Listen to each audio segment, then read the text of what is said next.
making a 3-ingredient lemon pound cake. Got my lemon cake mix, my lemon pie filling, my eggs. Holy cow, that is not mixing well.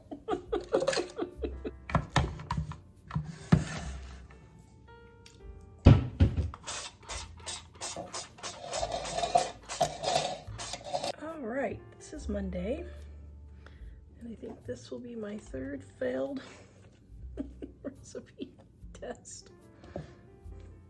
Okay, we're gonna throw that in the oven and bake it. A lemon cake out of the oven.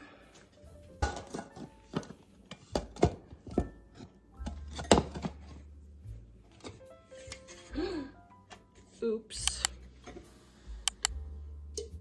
Well, that stinks. Can I smush it back on there?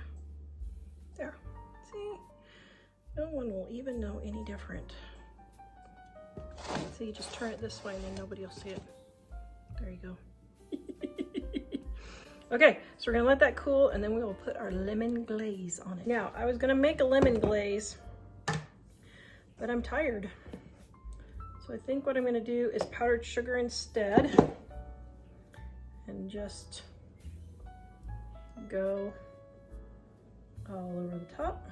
Look at that. Ooh. Okay, going to cut it. Oh my goodness, look at that. This is darn tootin' delicious. Yum.